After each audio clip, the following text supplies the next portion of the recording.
Good morning. এখন সকাল 8:40। আমি ত্রিভুবন ইন্টারন্যাশনাল এয়ারপোর্টের দিকে যাচ্ছি। আমার রিপোর্টিং 9টায়, আর ফ্লাই করব 12:10-এ।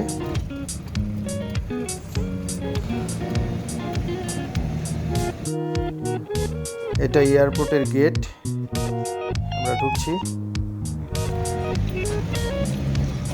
আপনাকে সাথে যেটা নিতে হবে, পিসিআর টেস্টের প্রিন্ট কপিটা নিতে হবে, আর কিছুই লাগবে না। আর টিকিট তো থাকবেই।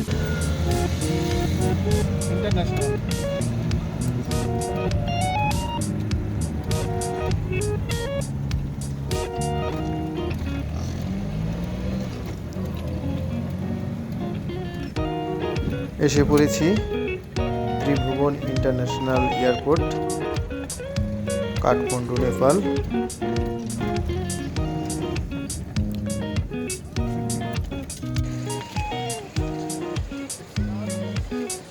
দু বছর আগে একবার এসেছিলাম, তখন দেখেছিলাম অন্যরকম। এখন নতুনভাবে সংস্করণ করা হচ্ছে, রিভাইল্ড করা হচ্ছে আর কি। অনেক সুন্দর করা হয়েছে, আগের চাইতে তুলনামূলক অনেক সুন্দর করা হয়েছে। এখনও কনস্ট্রাকশনের কাজ চলছে। ডান দিকে দেখেন।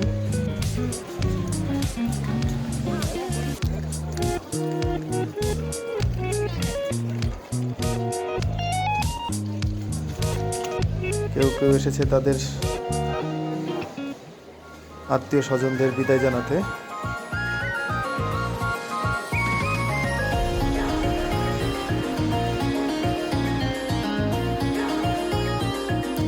এটা হচ্ছে পিসিআর ভেরিফিকেশন ডেস্ক। এখানে আপনি যে পিসিআর টেস্ট কপিটা নিয়ে এসেছেন সেটা ভেরিফাই করে একটা সিল দেওয়া হবে।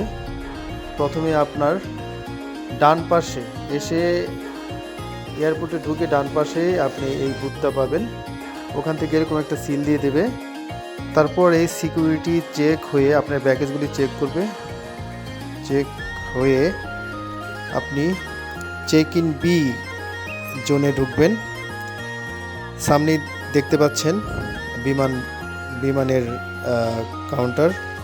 ওখান থেকে আপনাকে এরকম বোর্ডিং পাস দেওয়া হবে। আর আপনি অবশ্যই ওইখানে রিকোয়েস্ট করবেন যে আমাকে জানালার পাশে বা সামনে সিটটা দিবেন, তাহলে ওনারা দিয়ে দিবেন। ওটি নিয়ে আপনি চলন্ত সিঁড়িতে উপরে উঠে যাবেন।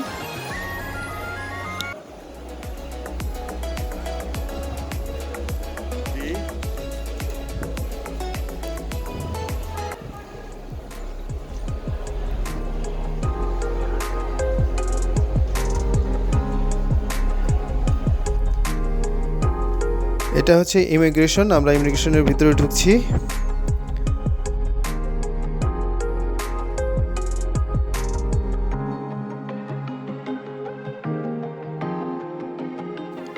অনেক যাত্রীর সমাগম, বিশাল লাইন, বিভিন্ন দেশের মানুষ ওয়েট করছে তাদের ইমিগ্রেশন কমপ্লিট করার জন্য। সবাই গা ঘেঁষে গাদাগাদি করে দাঁড়িয়ে আছে। দেখে মনে হচ্ছে নেপালে করোনা নামক জিনিসটি নেই। আর আপনি যখন এই দেশে আসবেন দেখবেন নেপালিরা করোনাকে অত ভয় পায় না। আমরা যেভাবে বাংলাদেশের মানুষরা সেফ সাইডে থাকার চেষ্টা করি, কিন্তু ওরা এটা এতটা নিরাপদে থাকে না বা সতর্ক থাকে না। যাই হোক, আপনার পাসপোর্ট দেখে এখান থেকে আপনার ডিপারেচারের সিলটা দিয়ে দিবে পাসপোর্টে। তারপর আপনি এন্ট্রি করবেন ভেতরে। এখানে আগের মতো যদিও নেই, দেখতে পেলাম সব যত স্টল বা শপগুলি আছে সব বন্ধ। এখানে ডিউটি ফ্রি একটি অ্যালকোহল শপ দেখতে পাচ্ছি, বাকি সব বন্ধ। এদিক দিয়ে সবাই ফাইনাল চেকিংয়ে আর কি যাচ্ছে।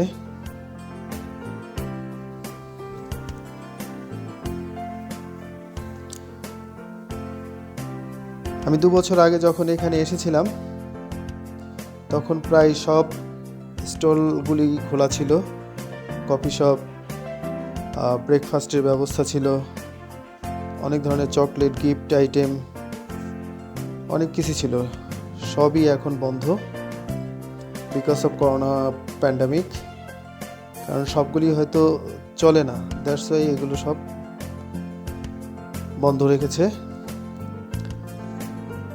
শুধু লাস্টে দেখলাম একটা কফি শপ, ওখানে গেলাম কারণ আমি ব্রেকফাস্ট করিনি, ব্রেকফাস্ট করা যায় কি না ওই উদ্দেশ্যে গেলাম। গিয়ে দেখি শুধু কফি আর কিছু বিস্কিট আছে, কোনো স্ন্যাক্স, স্যান্ডউইচ কোনো কিছুই নেই।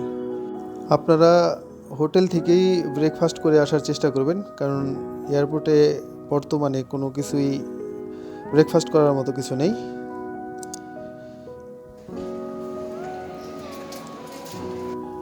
ফাইনাল সিকিউরিটি চেক এখান থেকে হয়ে আপনার বোর্ডিং পাসে একটা সিল দিয়ে দিবে। বোর্ডিং পাসটা এখান থেকে দেখে আপনাকে ভিতরে যাওয়ার সুযোগ দিবে। এখানে হচ্ছে আপনি আপনার কাঙ্ক্ষিত প্লেনের জন্য অপেক্ষা করবেন। অনেক আগেই এসে পড়েছি, এখন বাজে হচ্ছে 9:15, মানে 9:15। আগে এরকম ছিল না, আগে ছিল ডান পাশে বসার ব্যবস্থা, অল্প সংখ্যক কিছু সিট ছিল। এখানে ম্যাক্সিমাম 2000টা সিট আছে, অনেক লোক বসার ব্যবস্থা এখানে আছে, অনেক বড় করেছে এটা। ভিতরে খোঁজ করলাম কোনো কিছু খাওয়ার কোনো ব্যবস্থা আছে কিনা, কিন্তু না, একটা শপও নেই এইদিকে, খাওয়ার কোনো ব্যবস্থাই নেই। গার্ডকে দেখলাম, ওনাকে জিজ্ঞেস করলাম, উনিও বলল না, এখানে খাওয়ার কোনো ব্যবস্থা নেই। একেবারে শেষে মানে 1 নাম্বার গেটের কাছে আপনারা ওয়াশরুম পেয়ে যাবেন, ডান দিকে জেন্টস এবং বাঁ দিকে লেডিস। এখানে যারা প্রতিবন্ধী, মানে হাঁটতে চলতে পারে না, তাদের জন্য ব্যবস্থা আছে। মনিটর ডিসপ্লেতে দেখতে পাচ্ছেন বোর্ডিং নাম্বার 1, মানে আমাদের গেট নাম্বার 1, এখান থেকে বাংলাদেশ বিমান যাত্রীরা উঠবে। অলরেডি বিমান চলে এসেছে, বাইরে অপেক্ষা করছে দেখলাম। হ্যাঁ, আমরা এখন সবাই লাইনে দাঁড়িয়ে গেছি, একে একে সবার বোর্ডিং পাস দেখিয়ে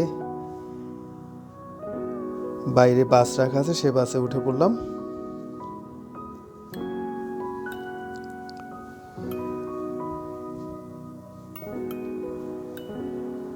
বাস থেকে নেমে বিমানের উদ্দেশ্যে, মানে বিমানে উঠবো এখন।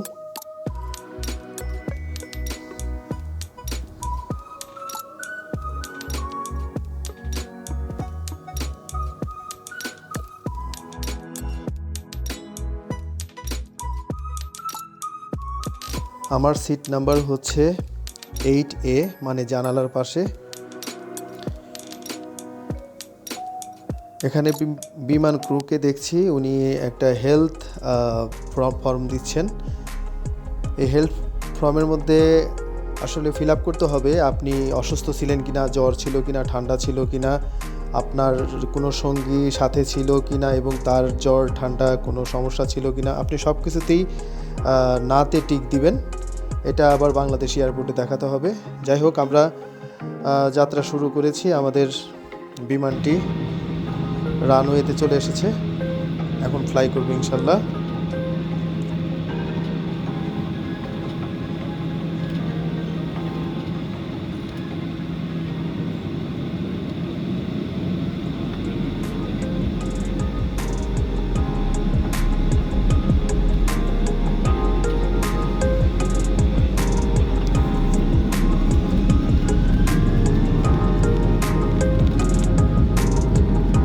আমরা টেক অফ করছি, অনেক দ্রুত গতিতে এগিয়ে যাচ্ছে।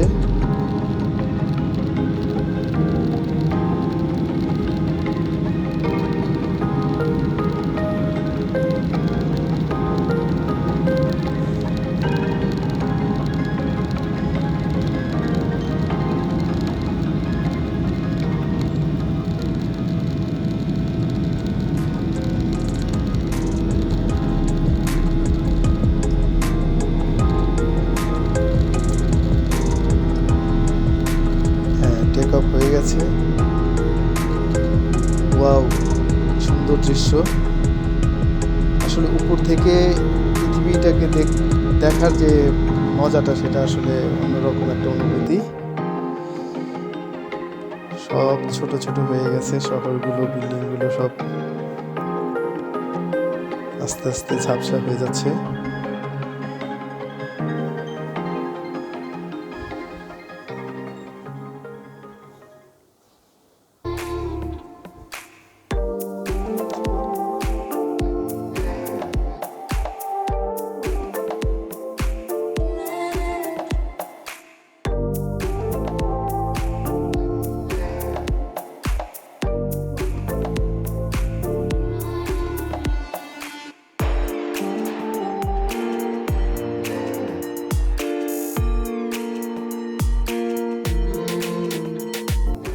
কি অপূর্ব দৃশ্য! জানালা দিয়ে দেখা যাচ্ছে মনোরম পর্বতমালাগুলো বরফে ঢাকা। এটা বাম পাশ থেকেই দেখতে পারবেন। যখন আপনি কাঠমান্ডু থেকে ফ্লাই করবেন তখন বাম পাশের সিটে দেখতে পারবেন। আবার যখন বাংলাদেশ থেকে ফ্লাই করবেন তখন ডান পাশের সিট থাকলে, জানলা পাশের সিট থাকলে আপনি এই মনোরম দৃশ্যগুলো দেখতে পাবেন। মেঘের উপরে ভাসছি, কি মনোরম দৃশ্য, মন জুড়িয়ে যায়। আসলে কষ্ট করে আপনাদের জন্য আমি এগুলো ভিডিও করছি, যদিও রাতে ঘুম হয়নি। এখন ইচ্ছা করলে একটু ঘুমিয়ে নিতে পারতাম বা রেস্ট নিতে পারতাম, কিন্তু না, আমি আপনাদের সাথে এই দৃশ্যগুলি, এত সুন্দর দৃশ্যগুলি শেয়ার করার জন্য ক্যামেরা হাতে বসে আছি জানালার পাশে। আপনাদের দেখাই, যারা আসবেন বা যাবেন। কি অপরূপ দৃশ্য জানালাতে দেখতে পাচ্ছি।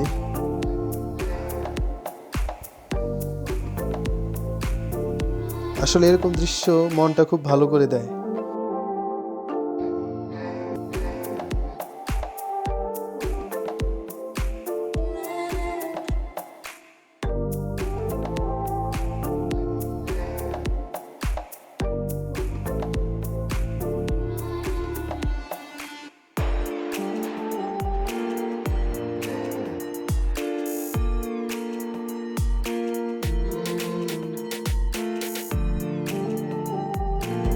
বিমানের ওয়াশরুম বা টয়লেট কিভাবে ইউজ করতে হয় সেটা একটু দেখাই, অনেকের উপকারে আসবে আশা করি। লক্ষ্য করুন, দরজায় সবুজ একটি গোল চিহ্ন দেওয়া আছে। এর অর্থ হচ্ছে ভিতরে কেউ নেই। কেউ থাকলে এখানে লাল চিহ্নটা থাকতো। আসুন ভিতরে ঢুকি। এটাই হচ্ছে টয়লেট বা ওয়াশরুম। হাত মুখ ধোয়ার ব্যবস্থা আছে।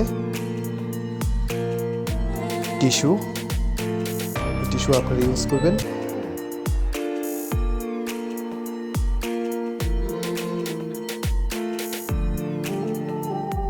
আর এখানে অনেকেই ইউজ করে, অনেকেই বসে। এর জন্য এখান থেকে আপনি একটা টিস্যু নেবেন। এই টিস্যুটা নিয়ে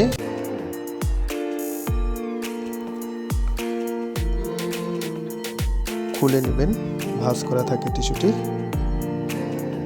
তারপর আমি আসলে এক হাতে ক্যামেরা আর এক হাতে করছি, তো এভাবে এটার উপরে দিয়ে বসবেন। পেছনটা একটু লাগানো থাকে, ছেড়ে দেবেন। এভাবে হয়ে গেল। এখন আপনি বসলে জিনিসটা আপনার কাছেও ভালো লাগবে, কারণ অনেকে এখানে বসে। তারপরে আপনার কাজটি আপনি সেরে এখানে যে পুশ বাটনটা আছে একটু উপরে পুশ করতে হবে। উপরে পুশ করলেই খুব দ্রুত, এখানে পানি না, এমনি হাওয়ায় আপনার ফ্লাশ হয়ে যাবে। এখানে একটি হাতলও আছে, যখন প্লেনটি কাঁপবে আপনি হাতল ধরে বসে থাকবেন। আমি আবারও দেখাচ্ছি একটা টিস্যু ফেলে। যখন ফ্লাশ করবেন খুব বিকট একটা শব্দে সব চলে যাবে। অবশ্যই আপনি এই লকটি আটকে রাখবেন। এই লকটি আটকে রাখলে বাইরে থেকে আপনার লাল চিহ্নটি দেখাবে, কেউ আপনাকে বিরক্ত করবে না। নো স্মোক, একদম নিষেধ। আর এই আপনি যখন বের হবেন এই লকটি উপর থেকে নিচে টানবেন, খুলে যাবে। বের হয়ে দেখলাম খাবার বিতরণ হচ্ছে। পেছন থেকে পুরা প্লেনের ভিতরের ভিউটা দেখতে বেশ ভালোই লাগছে। আমার সামনে সিট, যেতে পারছি না। যাই হোক, আমি আটকা পড়ে গেছি কারণ এখানে খাবার বিতরণ হচ্ছে ও স্পেস নেই। অনেক মনোমুগ্ধকর দৃশ্য। একটা জিনিস খুব খারাপ লাগে, আমাদের বিমান বাংলাদেশের যে স্ন্যাক্স বা খাবারগুলো দেয় এত নিম্নমানের, আমার এটা খুব খারাপ লাগে। এমনিতেই সকালে ব্রেকফাস্ট হয়নি, তারপরে দুপুরে যদি এটা দেখা হয় এমনি মেজাজ খারাপ হয়ে যায়, মানে আমার খারাপ হয়ে যায়। প্রচণ্ড ক্ষুধা লাগার পরেও এইসব দেখলে কেমন লাগে বলেন? আপনারও হয়তো ভালো লাগবে না।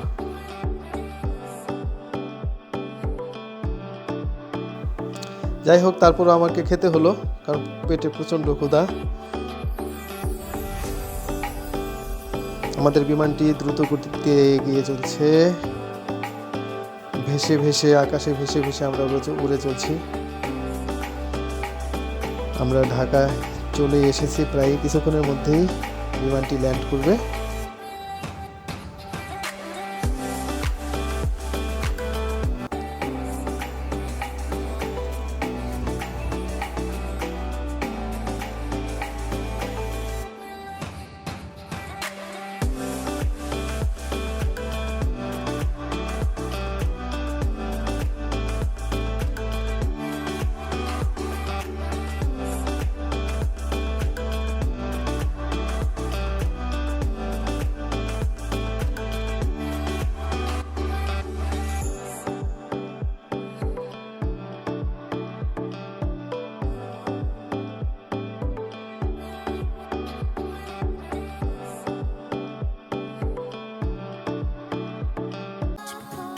আলহামদুলিল্লাহ, সেই সালামতে এসে পৌঁছালাম। হজরত শাহজালাল ইন্টারন্যাশনাল এয়ারপোর্ট, ঢাকায় চলে এসেছি, বাংলাদেশে চলে এসেছি। আলহামদুলিল্লাহ, এখন আপনি আপনাদের সিমগুলো অন করতে পারেন, বাসায় খবর দিতে পারেন যে এসে গেছি, খাবার রেডি করো, এটসেট্রা এটসেট্রা। সারাটাক্ষণ ক্যামেরা হাতে বসেছিলাম ভিডিওটি করার জন্য, আপনাদের দেখানোর জন্য। একদম রেস্ট নেওয়া হয়নি। আপনাদের যদি এই ভিডিওটা সামান্য উপকারে আসে বা ভালো লাগে, তাহলেই আমার এই কষ্ট সার্থক হবে। বিমানটি ঘুরে ঘুরে নির্দিষ্ট স্থানে যাচ্ছে, যেখান থেকে আমরা সবাই নামবো।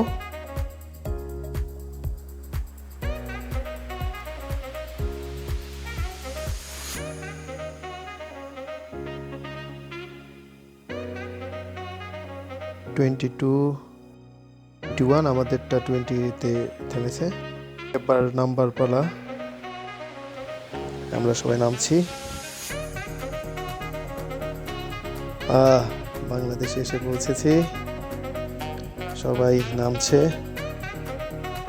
যারা বিজনেস ক্লাসের যাত্রী তাদের জন্য আলাদা এরকম গাড়ির ব্যবস্থা আছে। আর আমরা যারা ইকোনমিতে এসেছি তারা সবাই মিলে এই বাসে যাব। সবাই মিলে বাসে যাওয়াটাও একটা আনন্দ আছে। পুরো এয়ারপোর্টের ভিতরে ঘুরে ঘুরে আমাদের বাসটি আমাদের নির্দিষ্ট স্থানে নিয়ে যাচ্ছে। বিমানে ওঠার পর আপনাকে যে হেলথ ফর্মটি দেওয়া হয়েছিল সেটা পূরণ করেছেন, সেটা আপনাকে ভিতরে ঢোকার পর হেলথ ডেস্কে দিতে হবে। ওখান থেকে চেক করে সিল দিয়ে দিবে। ওখান থেকে অ্যারাইভাল কাউন্টারে যাবেন। 8 থেকে 12 নম্বর কাউন্টারগুলি বাংলাদেশি পাসপোর্ট হোল্ডারদের কাউন্টার।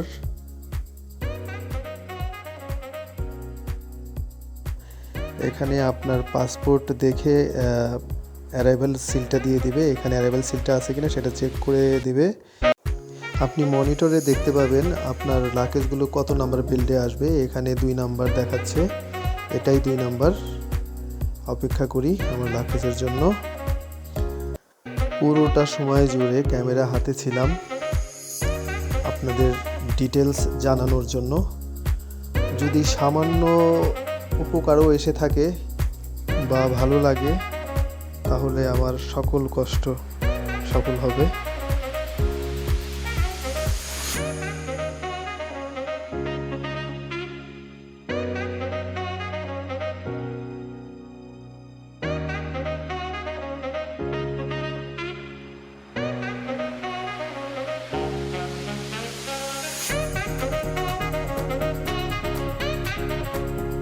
আমার লাগেজ এসে গেছে, এটাই আমার।